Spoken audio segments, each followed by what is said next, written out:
এই সব জায়গায় ম্যানগ্রোভ এবং ভেটি গাছ, যেটা ভেটি গোড়া নাকি বলে একটা ভেটিবাগ, হ্যাঁ, ওটা বসাবে, লাগাবে।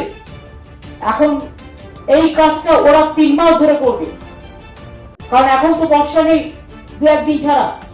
সুতরাং ওই জায়গাগুলো পাথরগুলো সরিয়ে, আর সিএসকে আমি রিকোয়েস্ট করবো to talk all the BM. আমিও বিএমদের বলেছি, ডলোমাইট যেখানে পড়ে আছে ভেঙে, নদী বাঁধের ভাঙন হয়েছে, অথচ ভুটান থেকে ডলোমাইট এসে পড়ে আছে, তাতে রাস্তাঘাটগুলো নষ্ট হয়ে গেছে, চা বাগানগুলো নষ্ট হয়ে গেছে, ম্যানগ্রোভ গুলো যেখানে যেখানে ভাঙন হয়েছে। Let us do the alternative things. নেচারই নেচারকে রুখতে পারে।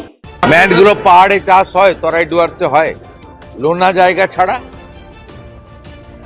মূর্খ মুখ্যমন্ত্রী। কালকে রাত্রেই আমি সোশ্যাল মিডিয়াতে ম্যানগ্রোভ কোথায় কোথায় চাষ করা যায় বলে দিয়েছি।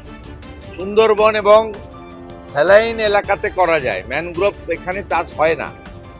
এ না শেখার চেষ্টা করে, না জানার চেষ্টা করে, মুখে যা আসে তাই বলে।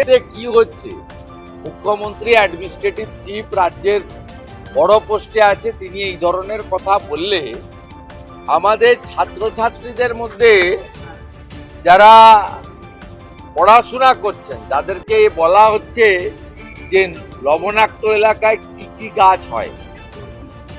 এই মানেটা তো তরাই ডুয়ার্স পাহাড়ি এলাকায় কি কি গাছ হয়, পুরো মানেটা বদলে যাচ্ছে। এবং এটা ক্ষতিগ্রস্ত হচ্ছে কিন্তু কোমলমতির ছাত্রছাত্রীরা, যারা কোনো প্রশাসনিক নির্বাচিত প্রতিনিধি, মুখ্যমন্ত্রী, প্রধানমন্ত্রী, রাষ্ট্রপতি, এদেরকে তাদের অনেকেই তারা মান্যতা দেন। ইনি বলছেন মানে ঠিক বলছেন।